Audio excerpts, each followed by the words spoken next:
Seja muito bem-vindo ao PIBcast, o podcast da Primeira Igreja Batista de Minas Gerais, em Ipanema.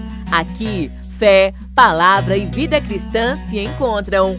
Prepare seu coração, o episódio de hoje já vai começar.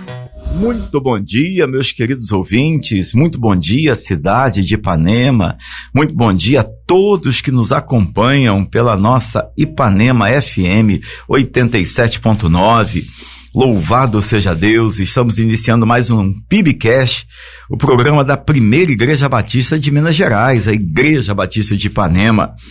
Hoje é sexta-feira, dia 7 de novembro, estamos caminhando para o fim do ano, estamos entrando no penúltimo mês do ano. Eu estou aqui acompanhado do jovem pastor José Dito de Araújo Filho, que dará o seu bom dia aos nossos ouvintes.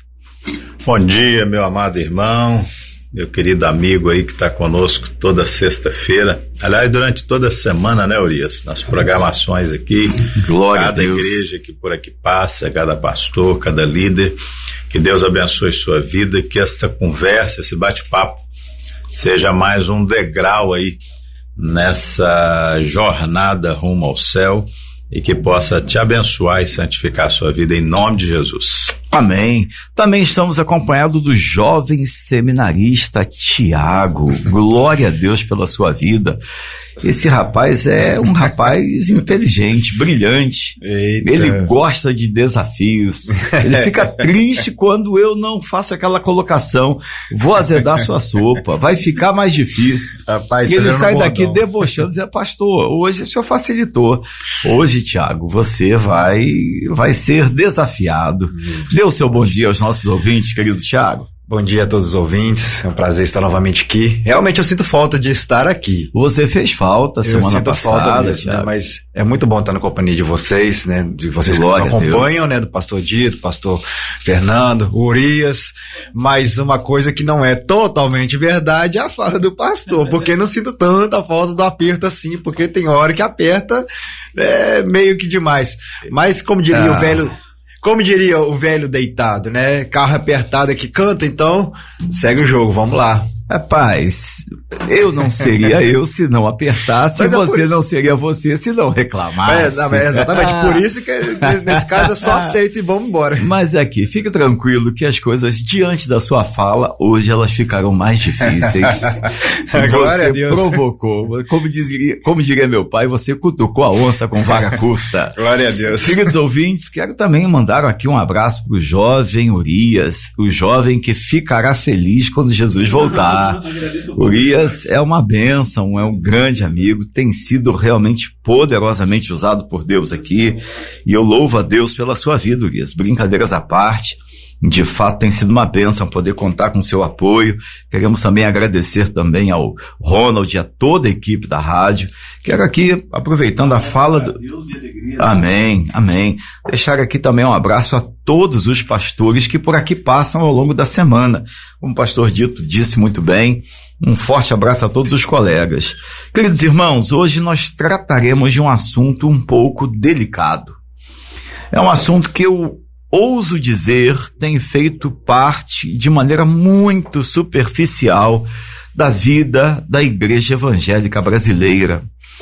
É a noção de juízo, é a noção do peso da mão de Deus, é a noção que deveríamos ter mais apurada dos nossos erros e pecados, de forma que nos tornássemos mais rápidos no arrependimento e na busca de uma mudança de vida.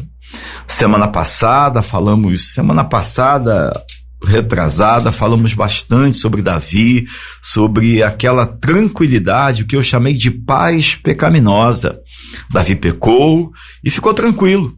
E achou que tinha resolvido tudo, dando um jeitinho, que não era um jeitinho brasileiro, mas deu um jeitinho, quando trouxe Betseba para sua casa, pousou ali de bom moço, todo mundo elogiou a sua atitude, mas Deus não aceitou. Deus usou ali o profeta Natã para lhe confrontar. Hoje, nós falaremos um pouco mais sobre isso, porém vamos entrar num outro aspecto, talvez aí pegar um outro caminho, partindo desse ponto de vista, desse pressuposto, que é o pressuposto do juízo de Deus, né? Quando Davi peca e é confrontado, após ser confrontado por Natã, ele escreve o Salmo de número 51.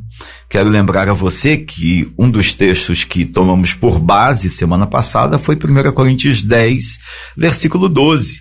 Aquele que pensa estar em pé, olhe para que não caia.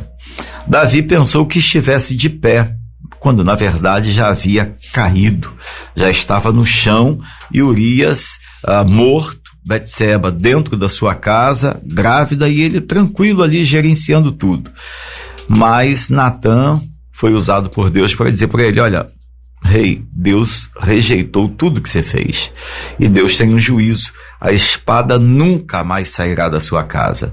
E há quem diga que até hoje a casa de Davi, o povo de Israel, sofre consequências disso. Posso afirmar de maneira categórica que durante o reinado de Davi, depois deste episódio, foi só sofrimento e dor. Hoje nós vamos pegar o versículo 10 do Salmo de número 51, quando Davi, neste versículo, pede a Deus para, primeiro, não se afastar dele, não se distanciar, mas também pede a Deus para criar nele um coração puro, renovar nele um espírito reto. Versículo 10 do Salmo 51, Davi diz assim: cria em mim, ó Deus, um coração puro e renova dentro de mim um espírito inabalável. Algumas versões trazem um espírito reto. Versículo 11 ele diz: não me lances fora da tua presença, nem me retires o teu Santo Espírito. Restitui-me a alegria da tua salvação e sustenta-me com um espírito voluntário. Esses 3 versículos, 10, 11 e 12, eles serão referência da nossa conversa, porque são versículos que deixam claro que Davi está se sentindo debaixo de juízo. Nós conversaremos o porquê disso. Nós vamos ouvir agora uma música, e logo após esta música, a música tem como tema exatamente o versículo 10, cria em mim, ó Deus, e logo após esta música, nós voltaremos a conversar e o pastor Dito já vai começar falando sobre esses 3 versículos. Eu ia começar pelo pastor José Dito, mas eu decidi já começar complicando a vida do jovem Tiago, azedando a sopa dele já de início, até porque ele provocou, né, irmãos? Ele pediu para apanhar, e eu não tenho pena, eu vou bater. Tiagão, diz pra gente, na sua opinião, tomando por base o que a gente já conversou aqui, tomando por base a leitura do texto, essa música foi você que indicou, uma música muito bonita, muito coerente com aquilo que vamos conversar. O cantor e autor da música, o pastor Marcos Vinícius, da comunidade evangélica de Nilópolis, música antiga. Na sua opinião, o que ele quis dizer com isso? Eu quero ser um homem segundo o coração de Deus. Quero aprender com os meus erros e não mais cometê-los. E ele chega a dizer, sei que não vai ser tão fácil. Olha só, coisa muito profunda. É verdade. Mas difícil é continuar no erro e viver o desespero de ficar para trás. É verdade. Pastor, quando fala isso, ele está chamando a nossa atenção, o seminarista Tiago, para o fato de que continuar no erro é ficar para trás. E aí, na sua opinião, o que ele quis dizer com isso? E aí você vai facilitar a vida do pastor Dito, que é nosso amigo, né? Você dá conta dessa dificuldade, como diz o outro. E aí? Não, mas essa música ela é muito forte, né? Porque muito forte. É uma música que a gente não deve escutá-la assim, de qualquer forma, né? A gente tem que ter um parar, sempre possível, né? Para poder refletir, né, nessa música. E o salmo, né, de qual ela foi embasada ali, né, Salmo 51, é um processo, né, esse reconhecimento que ele explora aqui na música, né, sobre esse desejo de não permanecer no erro, é o processo que eu temo estar se perdendo nas igrejas, né, inclusive na pregação do evangelho em alguns lugares, de alguma forma, né, esse amaciar do evangelho, esse apaziguar das palavras, esse não confrontamento, enfim, essa série de uma nova tendência que a gente, por assim posso dizer, tem feito a gente não ter esse despertamento, porque esse salmo diz e essa música diz, porque nós estamos, eu creio e temo, né, por isso, né, da gente estar criando uma geração de pessoas que não entenderam, né, da onde vieram, da onde Deus os tirou, né, e essa falta de entendimento. Desculpa te interromper, mas eu vou azedar sua sopa. Será que essas pessoas saíram?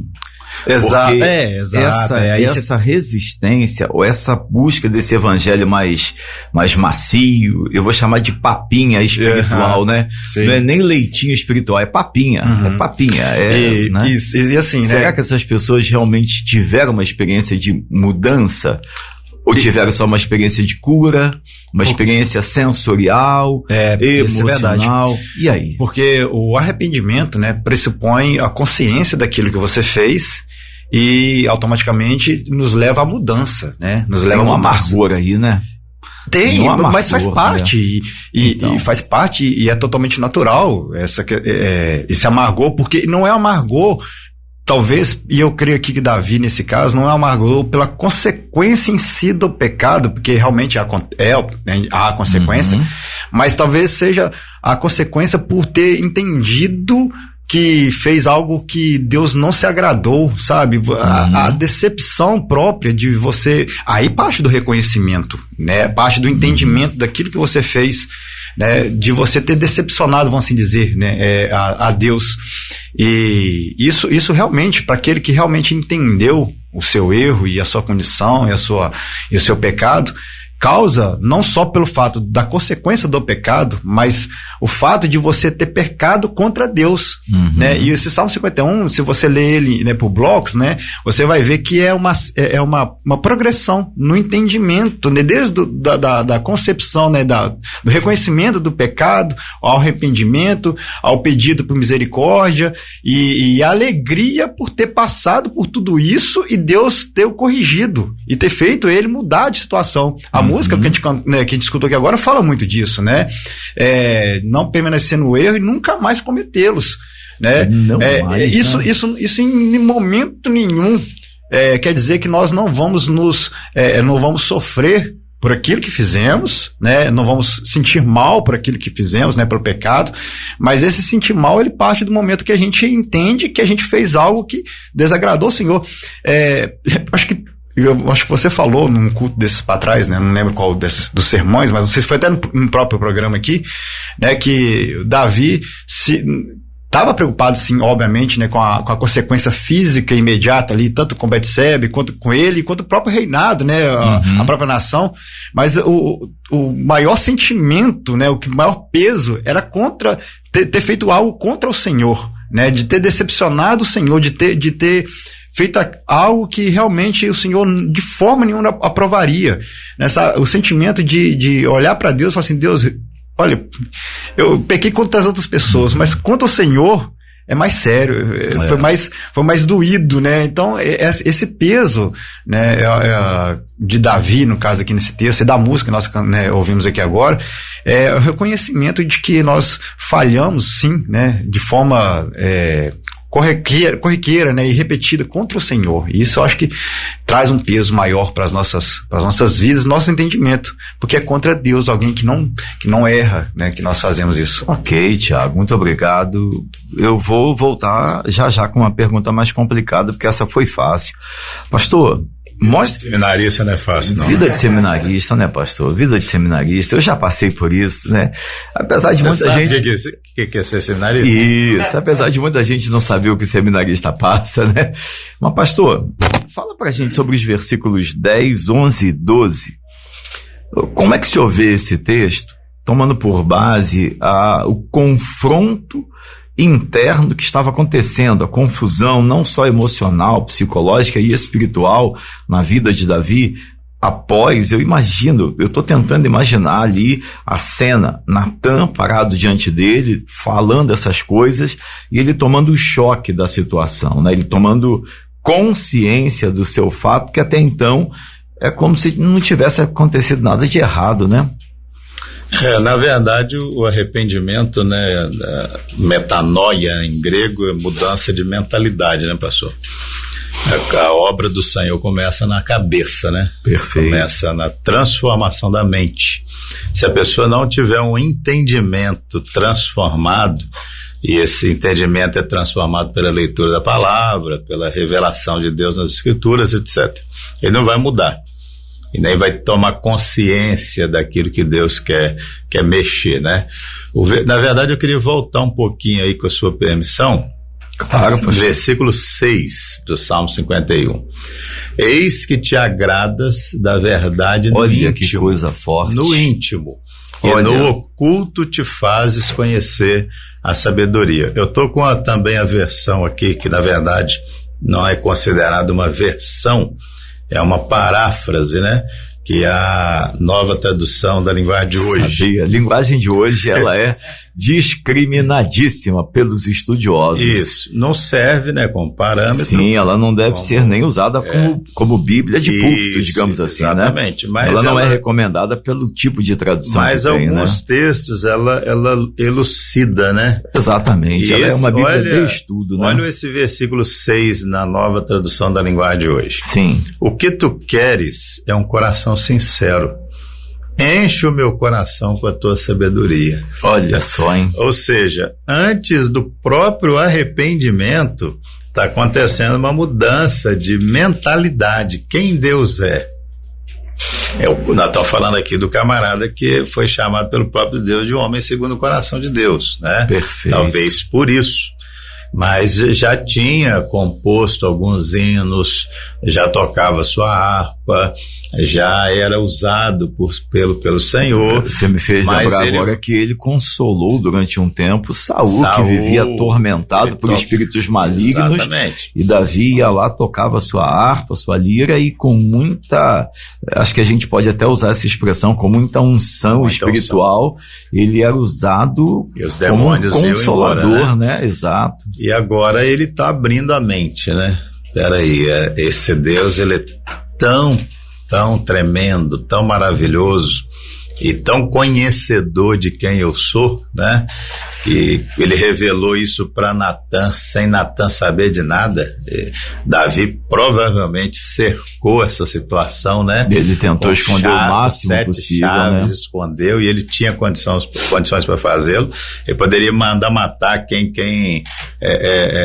pensasse em comentar sobre o assunto. E sem dar satisfação a ninguém, porque também ninguém cobraria. Exatamente. Tamanha a sua grandeza, sua referência como autoridade. E há uma possibilidade de tê-lo feito, porque ele pede aqui: Senhor, me perdoa dos crimes de sangue, versículo 14, livra-me dos crimes de sangue, ó Deus da minha salvação.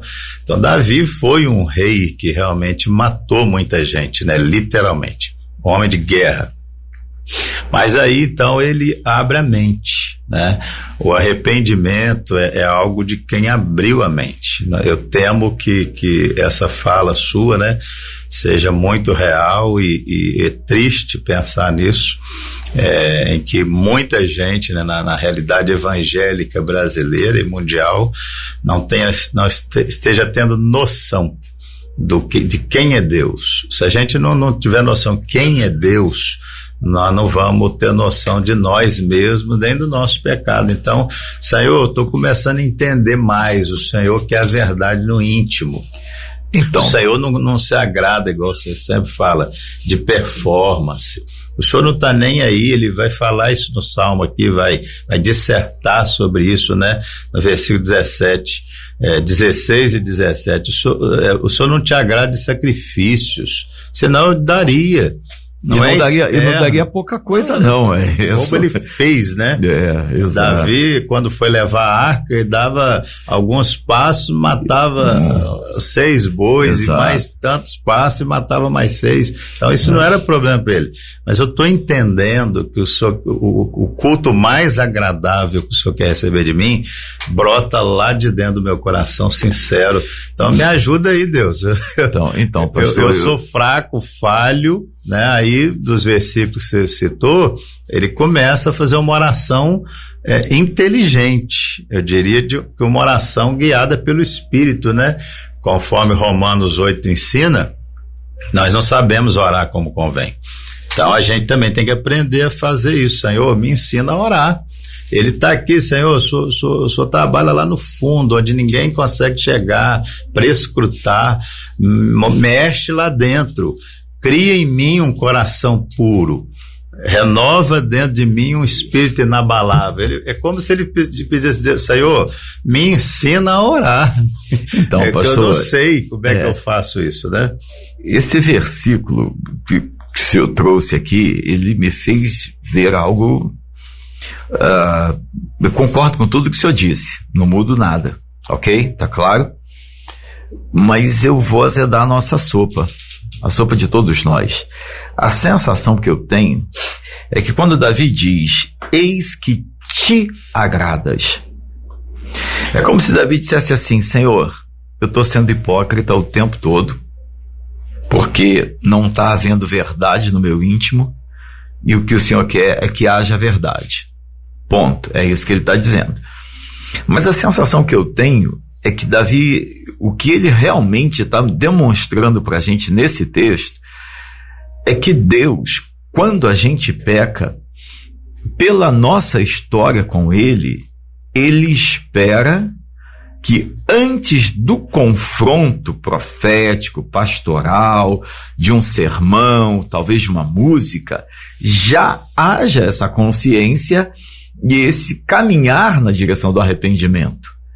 Eu estou aqui pensando, por exemplo, no filho pródigo e estou pensando numa opção de gente que quando é disciplinada sai da igreja.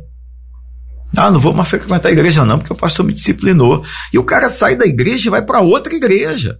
Como se nada tivesse acontecido, como se o problema fosse o pastor e aquela igreja que o disciplinou. Porque na outra igreja ninguém sabe a vida que ele leva, o pecado que ele tem, tanto sim que a gente tem esse cuidado na ceia, né?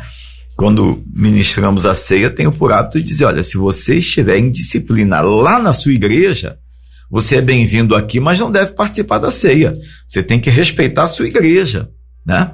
A sensação que eu tenho é que Davi está dizendo assim, Senhor, eu sei que eu deveria ter me arrependido. Será que é isso que ele está dizendo, pastor? Exatamente, é isso aí. Eu tô entendendo melhor agora, eu sei quem o Senhor é de forma mais profunda. Não é só de ouvir falar, eu tô tendo essa experiência com o Senhor. E glória a Deus pelo confronto, né, pastor? Porque então, é aquela pastor, glória a Deus, mas aí é que tá. Aquela aí sacudida de Deus para trazer, pôr de pé, para restaurar. Seria exagero meu, quero ouvir tanto do senhor quanto do jovem seminarista Tiago, pastor. Seria exagero meu dizer que Deus não quer confrontar, Ele espera o arrependimento antes de usar alguém para nos confrontar? Não, eu não creio que é exagero, né? Mas, dada a nossa condição pecaminosa, ele também não vai ter nenhum problema em confrontar, né? Sim. Ele diz que, Paulo fala que ele disciplina, né, aqueles a quem ele ama, né, corrige como o pai corrige o filho, né? Então, eu como pai, por exemplo, você é pai também, todos nós 4 aqui somos, a gente confronta às vezes sem querer, né? Porque a gente queria que as coisas acontecessem de forma ideal, né? Que o menino obedecesse voluntariamente, né? Sem nenhuma pressão psicológica, mas a gente sabe que não funciona assim, né? Quem dera, né? Sem nenhum ato terrorista, né? Eu vou te dar uma surra. Mas qual foi o pai ou a mãe que nunca gritou isso, né? De hoje você não passa, menino. E um dia eu ouvi do Jonatas, né, meu menino mais velho, dizendo isso: pai, obrigado, porque eu precisava disso. Depois eu entendi, né? Então, eu creio que o ideal seria que a gente tivesse esse discernimento rápido, né? Voluntário. E ele vai pedir isso, né? No versículo 12, restitui-me a alegria da salvação, né? Sustenta-me com o espírito voluntário, Senhor. Ele chega dizendo no versículo 13, então ensinarei aos transgressores. Exatamente. É como se ele dissesse assim, Senhor, depois que eu aprender, depois que o Senhor me ensinar, eu vou passar a falar com todo mundo que está do jeito que eu estava, para não permanecer como eles estão. Exatamente. Então, eu acredito que ser humano nenhum na face da Terra consegue ter essa noção, né, essa consciência antes de ter passado por um processo de pecado. Então, eu vou polemizar. Meu papel aqui. Mas aí a gente passa pro Tiago. Isso, né, então. Essa parte que é um pouco mais azeda, mais difícil. Tiagão, quando o salmista Davi diz aqui, eis que te agradas da verdade no íntimo, eu concordo com o pastor Dito, mas eu acho que Deus tem uma expectativa daquilo que ele sabe que a gente pode. A sensação que eu tenho é que Davi diz assim, Senhor, o Senhor esperava de mim aquilo que eu podia ter feito. O Senhor me deu tempo para fazer o que eu podia ter feito. E eu não fiz porque eu me achei absoluto. Então, não sei se eu vou facilitar ou se eu vou dificultar, mas a sensação que não é a sensação, mas a leitura que eu faço, sendo bem objetivo, é que um processo de discipulado bem feito, ele aguça, ele cria, ele coloca como se fosse um disjuntor espiritual em todas nós. Quem não foi discipulado não tem esse disjuntor. A pessoa entrou na igreja, ela se batizou, ela frequenta, ela é líder, ela canta, faz e acontece. Mas ela não foi discipulada. O que ela sabe de Bíblia é o que ela ouve dos sermões. É o que ela hoje vê pela internet afora aí.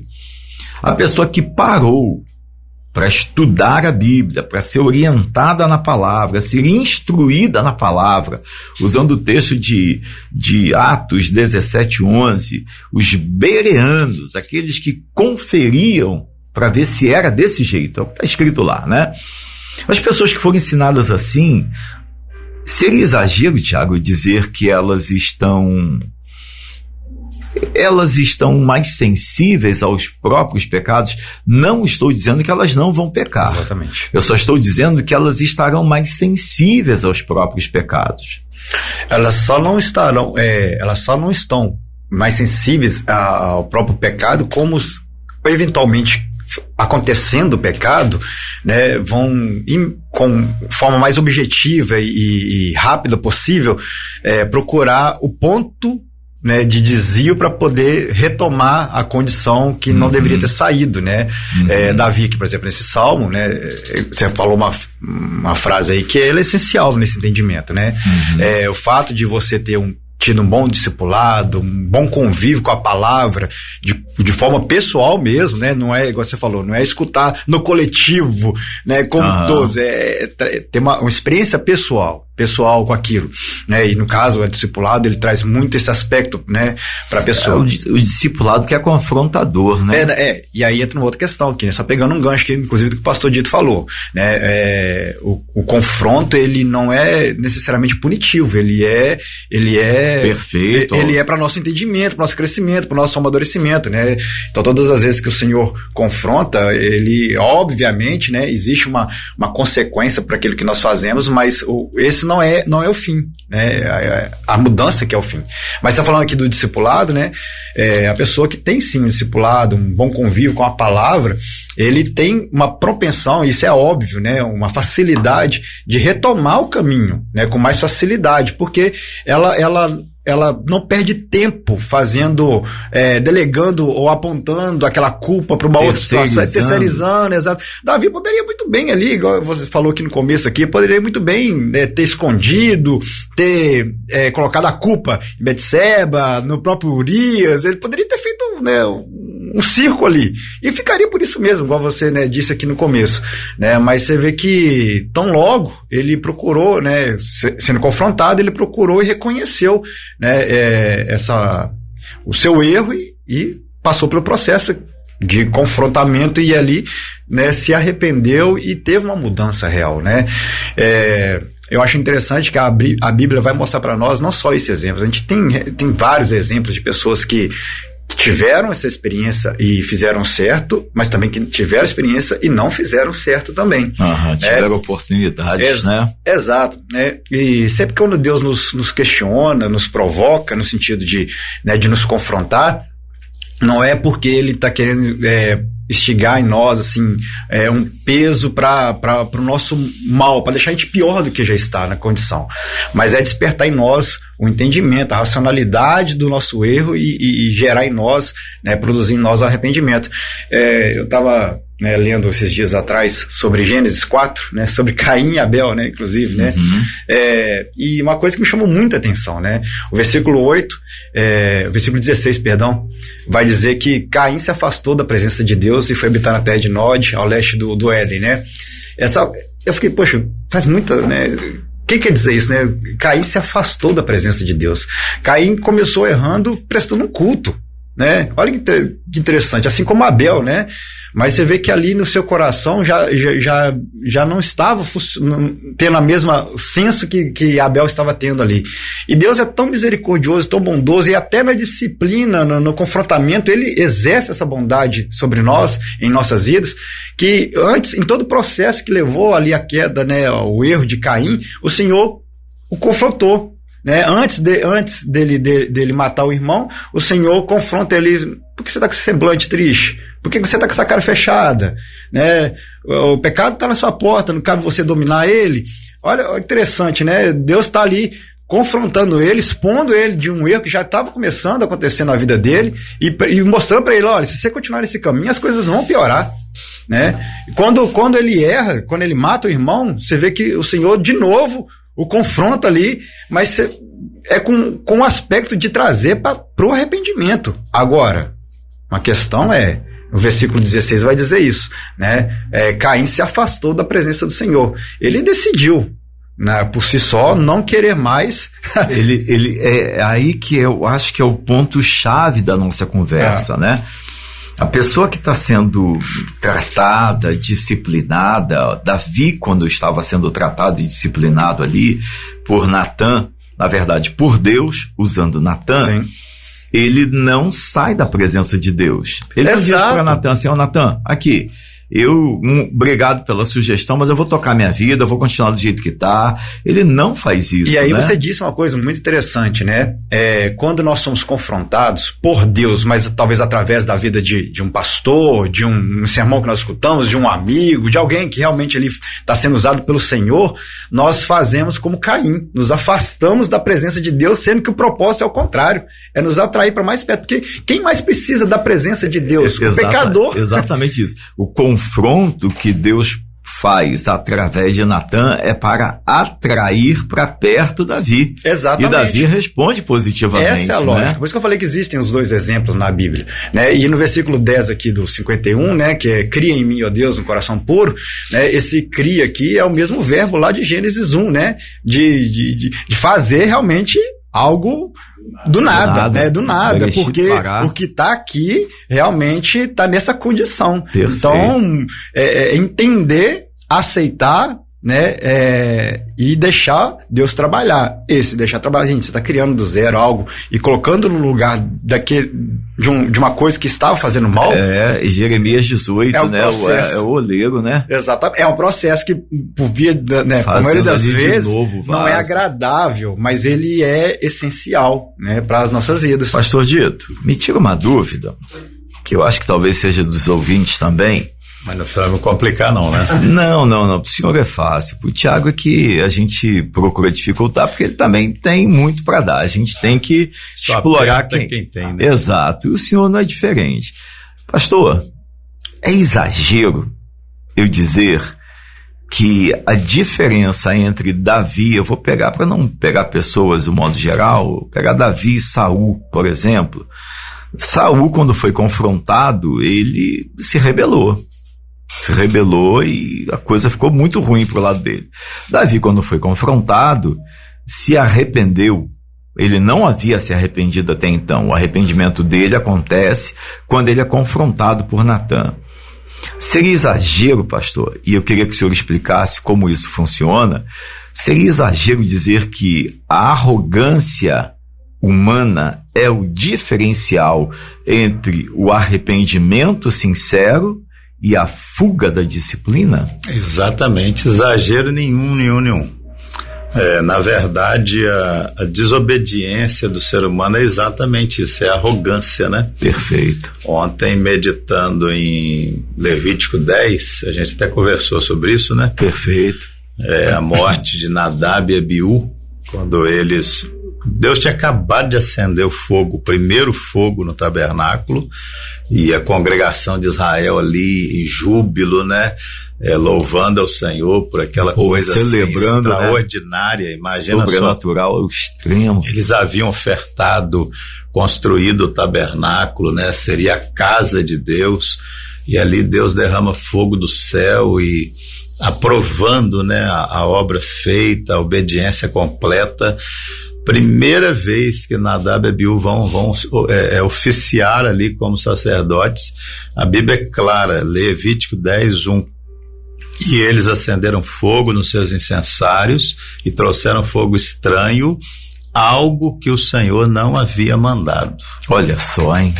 Há uma especulação muito grande, alguns acreditam que eles estavam bêbados e que origem que era esse fogo. A questão aqui não é a especulação. A Bíblia é clara nesse caso.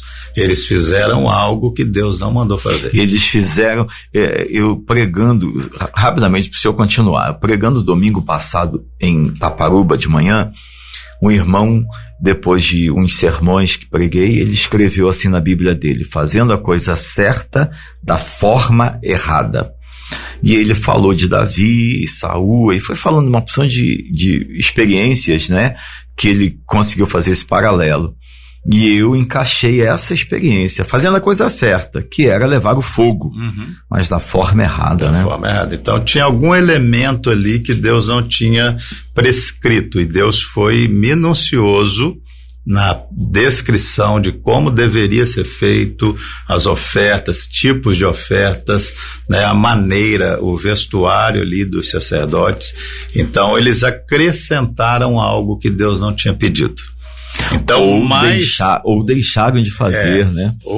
A ideia é que eles fizeram algo que Deus não pediu, né? Ou por omissão ou por acréscimo. Sim. Então, tão perigoso quanto você não fazer o que Deus mandou, que já está revelado, é você inventar e fazer coisa que Deus não mandou. E Davi fez tanto isso. Tanto um quanto o outro, né? Davi fez isso. No tempo que os reis saíam para a guerra, ele tinha que ser o primeiro, ele ficou em casa de boa. Até pela fama que tinha, a Bíblia, né? Diz que ele dormiu até tarde. É no período de maior vitória de Davi, né, que acontece isso. Então, o orgulho subiu, a vaidade subiu, a arrogância subiu. Eu me basto. Eu faço. Não, meu exército é de bom tamanho, já ganhei muita coisa, pra que eu vou me preocupar? Eu não. Faço o que eu quiser. Esse é o perigo, né, do pecado, essa tendência da gente ser tomado por essa síndrome de eu faço o que eu quiser. Essa arrogância, né, que eu sinalizei aqui, que eu falei, que o senhor concordou, eu gostaria de entender, na verdade eu tenho uma noção, mas eu acho que vocês podem me ajudar muito mais. Eu gostaria de entender se essa arrogância está associada só ao fato em si, ou se ela é intrínseca ao ser humano, se ela faz parte da essência do ser humano.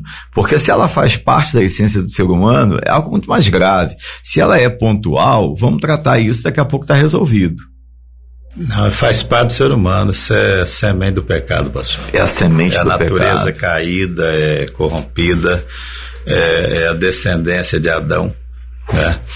A questão não é só pecar, né, pastor? Não, o problema não é só o pecado, é a arrogância que me faz olhar para o pecado. Exatamente. Como se não fosse pecado. Por isso que eu disse que há um mundo ideal, né? Perfeito. Aos olhos do Senhor, revelado na palavra, e há um mundo real, né? De pessoas como Davi, falhas, limitadas, pecadoras, e que tem que agradecer a Deus, que tá, o primeiro versículo lá de quando Natã repreende Davi, o texto diz assim: e o Senhor enviou Natã a Davi. É Deus do Éden ao Apocalipse, caçando o homem, indo atrás do homem, despertando o homem. O senhor falou do Éden, me lembrei agora, né?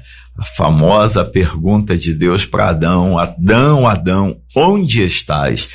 E é uma pergunta que Deus faz logo após Adão pecar, se esconder, colher ali uma pequena tanga, se fosse o caso, né, talvez, com folhas de figueira, se esconder e ficar.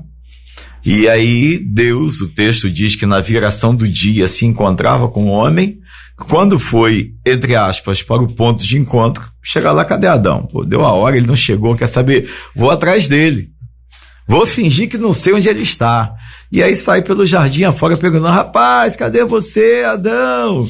Sabe aquela coisa de criança brincando com o pai brincando de esconde-esconde com o filho, né? Tá vendo, mas finge que não tá vendo. E aí Adão revela: tô aqui, Senhor, eu fiz besteira aí, me escondi, tentei resolver. Eu ouso dizer, e aí eu queria ouvir o jovem Tiago, acho que ele vai poder esclarecer, será que essa arrogância que nós vemos aqui em Davi, e eu chamo de arrogância agora, porque Davi sabia que Deus esperava o arrependimento dele antes do confronto, promovido por Natã, e ele não se arrependeu, é isso que ele fala no versículo 6. Será que não tem esse paralelo lá com o Jardim do Éden, quando o homem peca e ao invés de se expor para o tratamento, ele se esconde achando que consegue dar conta? Pastor, estava lendo aqui, enquanto você estava falando, estava passando, correndo meus olhos aqui pelo Salmo. Rapaz, é algo complicado, mais complicado ainda nesse história. Mesmo? É verdade.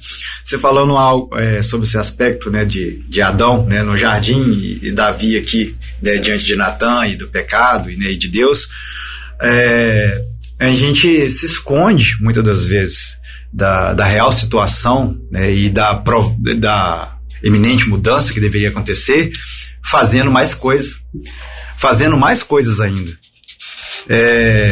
Eu fico com medo porque a gente vê isso, né, com uma certa frequência, né? O versículo 16 e 17 vai dizer: pois não se agrade de sacrifício de coração, de sacrifícios, do contrário, eu os ofereceria, e não tem prazeres em holocaustos. Sacrifício agradável ao espírito quebrantado, coração quebrantado e contrito não desprezará, ó Deus.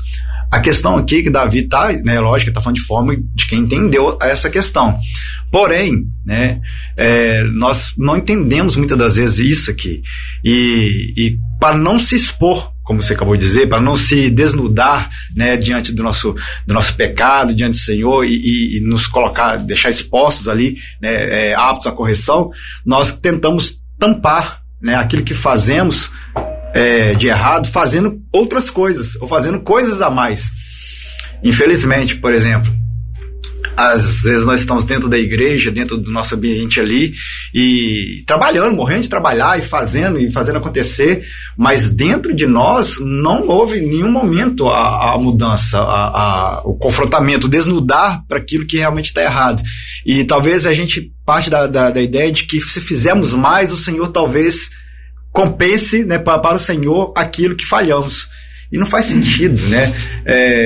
Eu querer fazer mais ou fazer algo para poder compensar o meu erro, até porque o Senhor quer de nós, não é o trabalho em si, Ele quer de nós a mudança. É exatamente aí que reside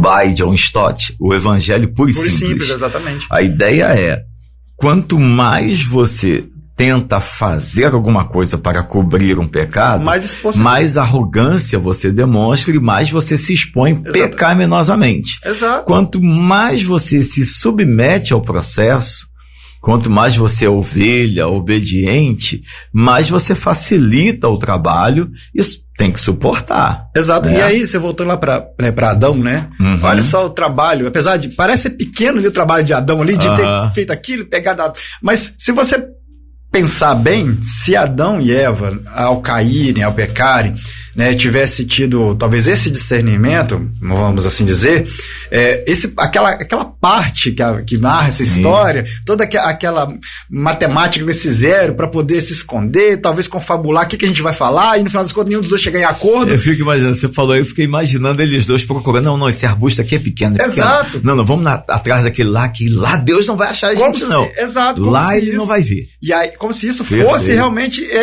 esconder de Deus a situação. Fosse possível. Exato. Né? E a gente sabe que não é assim, né? E Deus quer de nós não esse esforço. Ele quer o esforço do arrependimento. Exato. Né? E nós lutamos o tempo todo fazendo isso. E curiosamente, o esforço do arrependimento é um esforço meramente interno de entrega. É quase paradoxal, porque o esforço é para você não fazer nada. Eu preciso me disciplinar para não fazer, para deixar Deus trabalhar. E esse outro tipo de esforço feito por Adão é o contrário, né? E aí que tá, porque esse esforço, ele, na maioria das vezes, vai ser entre você e o Senhor, né? A medição de força. Exato. E o esforço de Adão, ele é entre Adão e Eva e, se tivesse mais pessoas, né? Todos aqueles ali que estariam vendo a situação, né? E nós temos mais medo, mais dificuldade, vamos assim dizer, de fazer esse esforço para o arrependimento, porque ele é com o Senhor, do que o esforço de tentar mascarar isso e deixando mais evidente ainda o nosso problema. Pastor Dito, vamos caminhar aqui para o final. Acabamos. Só eu complemento. Não? Eu estou dizendo, eu vou caminhar para o final, mas eu quero que o senhor fique à vontade. Isso é muito forte, né? Esse esforço para manter o pecado escondido, né? Olha o que diz o Salmo 32, próprio Davi. Nossa, esse texto aí, partido 3. Paulada na muleira, como diriam os mais antigos. Aliás, né? a partir do 1 ele diz assim: bem-aventurado é aquele cujo pecado foi perdoado. A versão que eu uso diz cuja iniquidade é perdoada. Cujo pecado é coberto. Bem-aventurado é aquele a quem o Senhor não atribui iniquidade, cujo espírito não é engano. Só um parênteses, pastor. É aqui que entra o que eu falei ainda há pouco. Da expectativa que Deus tem do arrependimento sem necessidade de confronto. Que é possível, né? E ele está dizendo, a alegria verdadeira não é ter dinheiro, não. É estar bem com Deus. Tá bem com Deus. Você pode estar paupérrimo, mas se você estiver bem com Deus, você está rico. Aí ele fala assim, enquanto eu calei os meus pecados, envelheceram os meus ossos pelos meus constantes gemidos todo o dia. Porque a tua mão pesava dia e noite sobre mim, e o meu vigor secou como no calor do verão. Confessei-te o meu pecado e a minha iniquidade não mais ocultei. E eu disse, confessarei ao Senhor as minhas transgressões, e tu perdoaste a iniquidade do meu pecado. Então ele está iniciando esse ciclo aí, né, que ele chama de espírito voluntário. Já que o Senhor me confrontou, me deu uma sacudida, eu despertei, a partir de agora isso vai partir de mim, né? Eu não vou precisar mais ficar sendo repreendido toda hora não, Senhor. Eu creio que essa maturidade que Deus espera de nós, né? Perfeito. Todo mundo vai precisar, vez ou outra, levar uma sacudida para despertar, mas uma vez despertado, ele com essa consciência. Deus espera que não precise fazer isso de novo. A criança, né, que aprendeu, né? Pô, meu pai vai fazer um negócio azedo aqui, então eu não vou fazer de novo, né? Eu lembro da última surra que eu tomei, quer saber, eu não vou fazer isso de novo, não. Que eu sei que se eu fizer, não compensa. Meu pai, você vai ver o que é bom pra tosse. Ali eu descobri o xarope, né? Xarope com escrito Havaianas. Aqui, irmãos. Eu nasci na iniquidade e em pecado me concebeu a minha mãe. Versículo 5. Diante de tudo isso que acabamos de conversar aqui, é importante que você que nos ouve, pense nisso. Todos nós somos pecadores. Mas Deus tem uma expectativa muito bem colocada aqui pelo pastor Dito, baseando-se no versículo 6, de que Deus espera nos ver nos arrependendo sem necessidade de confronto. Quando eu preguei um sermão tomando por base este texto, eu chamei a atenção para o fato de que Davi viveu o que eu chamo de paz pecaminosa e Deus deu a ele um tempo de arrependimento. Vou deixar para ver se ele vai entender o que ele fez. E vou deixar para ver se ele vai mudar. E ele não entendeu e nem mudou. Querido ouvinte, tudo que acabamos de conversar tem a ver com a nossa vida e com a nossa história. Se você tem errado, se você está frequentando uma igreja e sabe que você errou, falou alguma coisa, fez alguma coisa, tente consertar isso o mais rápido possível.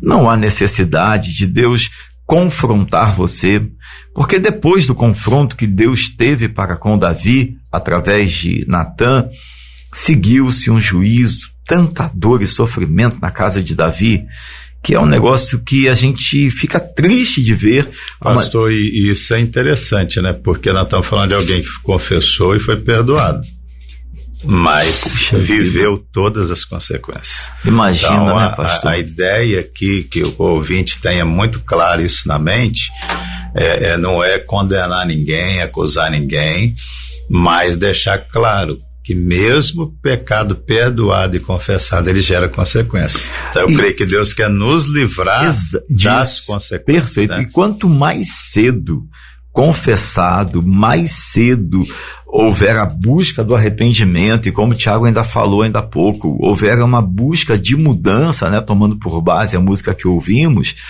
mais rápido todo esse processo ele é deflagrado e ele se encerra. E Davi chega a dizer aqui no versículo 16, versículo 13, então ensinarei aos transgressores. O que Davi está dizendo é o seguinte: poxa, eu aprendi. Quer saber? Eu não só vou me vigiar, como eu vou ajudar outros a saírem dessa condição. Não, pega esse caminho não, que vai dar ruim. Eu já levei na cabeça. Eu acabei de sair desse caminho aí, olha como é que eu estou todo empenado aqui. Olha o que Deus teve que fazer comigo. Não entra por esse caminho, não. Quer dizer, então eu quero falar com você, se você está nos ouvindo e está sendo disciplinado na sua igreja, não sai de lá, não. Se você tem um pastor que te ama, uma liderança que te acolhe, não sai de lá, não. Obedeça as orientações que você estiver recebendo. Talvez estas orientações sejam para livrar você de um juízo muito maior. Pastor, e ter cuidado com quem conversa também, né? Porque nossa, Deus, tem gente que numa hora dessa, eu estou sendo confrontado, disciplinado, estou querendo pular fora, né? Porque eu quero continuar escondendo meu erro. Geralmente o diabo manda gente que pensa do mesmo modo, né? Sai mesmo, fulano, tem uma igreja ali que é melhor, pastor, o outro pastor lá vai aceitar isso aí na boa. Pastor, já dispensamos lá da igreja uma opção de gente que chegou falando mal de outro pastor. Não, porque o meu pastor falou isso, falou aquilo, exigiu isso, exigiu aquilo, e eu tô pensando em vir para cá, porque aqui você está pensando... Teve uma pessoa que disse isso, pastor. Você está pensando que isso aqui é bagunça? Sei lá, na sua igreja... Você está querendo fazer de mim o próximo cardápio? Eu falei para a pessoa assim, você está pensando que aqui na nossa igreja é bagunça? Seu pastor te confrontou, te disciplinou, e aí você está vindo para cá porque você acha que aqui pode. Não, irmão, aqui não pode não, eu penso igualzinho seu pastor. Teve gente que ficou chateada comigo porque eu não fiz casamento por causa de determinadas coisas. Mas meu pastor não vai fazer, minha igreja não faz, mas eu sei que o senhor podia fazer, né? Eu falei, não posso não. Posso não, porque eu vou estar desrespeitando a sua igreja, a sua doutrina. Querido ouvinte, se você estiver sendo disciplinado, acompanhado por alguém, se submeta. Senão você vai, entre aspas, cavar a sua própria cova. Nós vamos continuar esta conversa semana que vem.